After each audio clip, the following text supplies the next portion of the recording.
Galera, hoje nós vamos estudar demografia. Demografia é a ciência que estuda a população.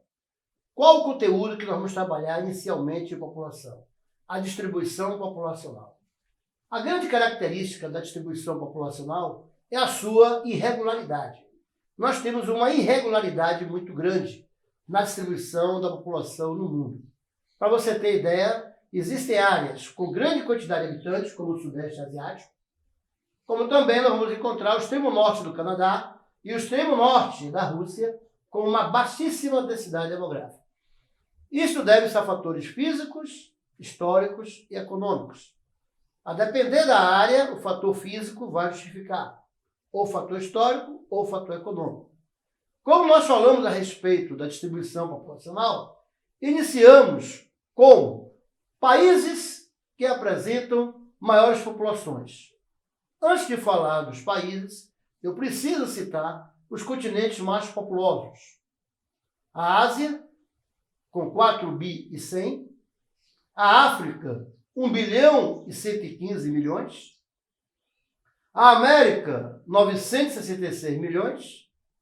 A Europa, 734 milhões. A Oceania, 38 milhões. Agora, quando falamos a respeito dos países, podemos dizer populosos e povoados. Nós temos 10 países populosos. Dos 10 países populosos, mais da metade estão na Ásia. Quais são os 10 países mais populosos do mundo? China, Índia, Estados Unidos, Indonésia, Brasil, Paquistão, Bangladesh, Rússia, Nigéria, Japão. Esses são os países mais populosos. O que vem a ser um país populoso? Um país com uma grande população absoluta. Ou seja, um país populoso, um país com uma grande população absoluta. E um país povoado? São países que apresentam seus espaços bastante ocupados. Não necessita ter uma grande quantidade de habitantes. Basta que toda a área esteja ocupada. Um país povoado é um país densamente ocupado ou um país com uma alta densidade demográfica. Eu tenho um exemplo, Bangladesh, com 1.025 habitantes por quilômetro quadrado. Eu tenho como exemplo também Taiwan. Taiwan, que inclusive não tem reconhecimento como país pela ONU, em função da China não permitir. Mas ela se considera um país, e em termos de processos econômicos, ela tem um trabalho de ação de autonomia. Taiwan tem 538 habitantes por quilômetro quadrado. Os Países Baixos, 320 habitantes por quilômetro quadrado. O próprio Japão, além de ser um país populoso, é um país que tem uma alta densidade demográfica, uma média de 366 habitantes por quilômetro quadrado. Nem todo país populoso é povoado, nem todo povoado é populoso. O Brasil é populoso, não é povoado. Canadá, nem populoso, nem povoado. Japão, populoso e povoado. Quando nós falamos a respeito de países populosos e países povoados, são determinados processos de observação que vamos sempre estar falando de população e sua distribuição. A distribuição populacional no mundo deve-se a fatores físicos, históricos e econômicos. Como eu tenho aqui este mapa mundi, nós temos fatores físicos, explica a baixa densidade demográfica no extremo norte da Rússia, devido ao clima ser muito frio. A baixa densidade demográfica que nós temos no extremo norte do Canadá, a sua alta latitude, a temperatura muito baixa. Lembrando que maior latitude, menor será a temperatura. Então eu tenho como explicação o fator físico ou fator natural. Quais são os fatores físicos? Clima, relevo, solo, vegetação e hidrografia. Fatores históricos são áreas de povoamento antigo. Posso dizer que as áreas de povoamento antigo são as áreas mais povoadas. Áreas que nós tivemos grandes conflitos, guerras, batalhas, processos e fatos históricos que marcaram o espaço geográfico.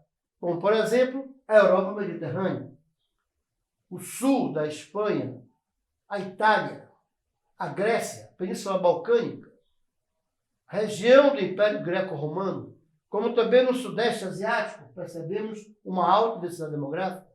Ali tem os processos históricos, civilizações antigas, como a civilização chinesa, a civilização hindu. Então, quando falamos a respeito de fatores físicos, históricos e também os fatores econômicos, como o Nordeste dos Estados Unidos, você pode perceber que tem uma alta densidade demográfica. Olha o fator da industrialização sendo um processo preponderante nessa alta densidade demográfica.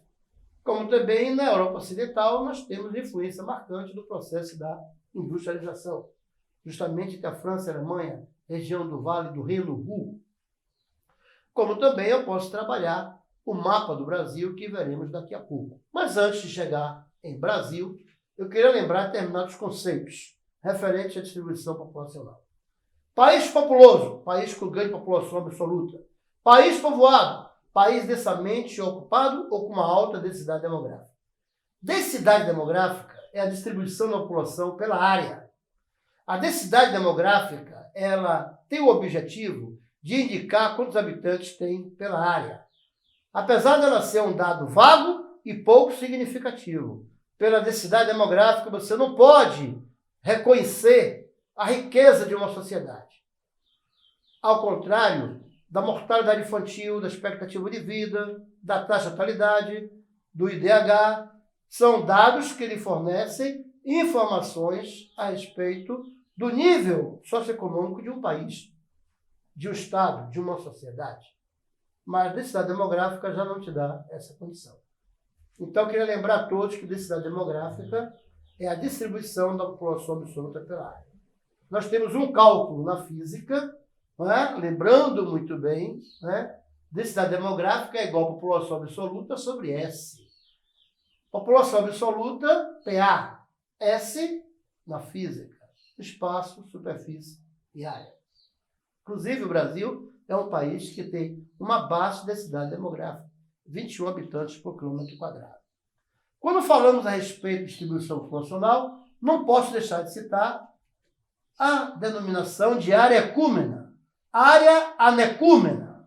Área ecúmena são áreas que facilitam a ocupação humana, como, por exemplo, as planícies e os planaltos tropicais. As áreas anecúmenas são áreas que dificultam a ocupação humana, como, por exemplo, as florestas megatérmicas, microtérmicas, as grandes montanhas. Você pode perceber que neste mapa mundi, as áreas de vazio demográfico são áreas que apresentam alguns trechos, grandes montanhas, ou área de domínio de florestas, ou área de regiões de grandes desertos. Falamos a respeito de áreas ecúmenas, anecúmenas, densidade demográfica.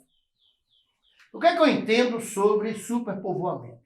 Superpovoamento é quando existe um descompasso entre a quantidade de habitantes numa área e a oferta de recursos naturais e também de infraestrutura.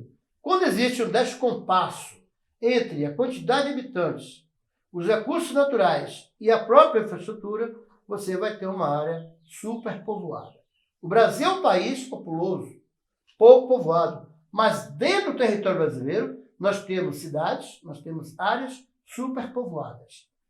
Então, quando falamos a respeito dessa condição de entender a distribuição populacional, eu queria agora começar a citar para vocês a distribuição populacional do Brasil.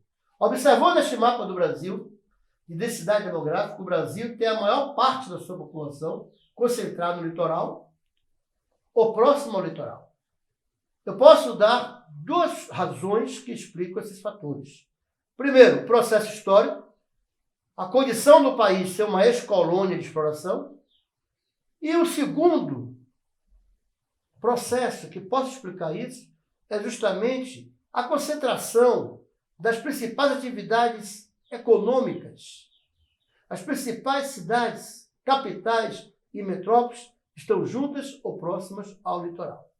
Quando falamos a respeito da questão da distribuição populacional do Brasil, nós temos o Brasil um país populoso e fracamente povoado. Baixa densidade demográfica. Uma população distribuída de forma irregular. Falamos a respeito de população brasileira, vamos falar das regiões brasileiras, que e suas populações. Quais as regiões mais populosas? Sudeste, Nordeste, Sul, Norte e Centro-Oeste. Apenas as regiões Sudeste, Nordeste e Sul concentram 90,3% da população total. Lembrando que as mesmas, essas três, ocupam apenas 1%, 1/3 do território nacional. Ou seja, 36% do território nacional. Então, podemos dizer que no nosso Brasil existe uma regular distribuição populacional. A região Sudeste ela tem sua grande população, porque a região Sudeste ela teve um intenso processo de correntes migratórias, principalmente quando muda-se a capital do Brasil, de Salvador para o Rio de Janeiro, em função do ciclo da mineração. Com isso, a região Sudeste passa a ter um processo de ocupação maior. Tem a crise na mineração, lá vem a cafeicultura, em seguida a indústria. Por isso que a região Sudeste apresentou uma intensa corrente migratória. Mas lembrando que, em termos de regiões brasileiras, quem tem povoamento mais antigo, o povoamento mais antigo é a região Nordeste. Hoje ela é a segunda em população.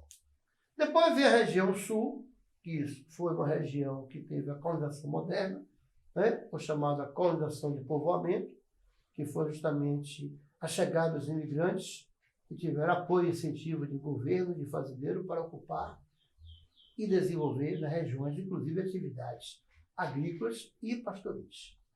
Em seguida, nós temos a região Norte. A região Norte é a região que passou a região Centro-Oeste a partir da década de 70, em função dos projetos de assentamentos agrícolas, em função da implantação da Zona Franca de Manaus, construção de usinas hidrelétricas, construção de ferrovias, rodovias e muita frente agrícola na região. Isso fez com que gerasse uma atração populacional de outras regiões do país para a região Norte. E por último, nós temos a região Centro-Oeste. A região Centro-Oeste ela tem a sua ocupação em função da marcha para o Oeste, a partir de 1940, com a construção da ferrovia no Oeste do Brasil, a construção de Brasília, e ao mesmo tempo tivemos muitas atividades ligadas ao garimpo, expansão pastoril e expansão de fronteiras agrícolas, dentre elas a fronteira da soja. E por isso nós chegamos a falar de população, distribuição no mundo e no Brasil. Valeu?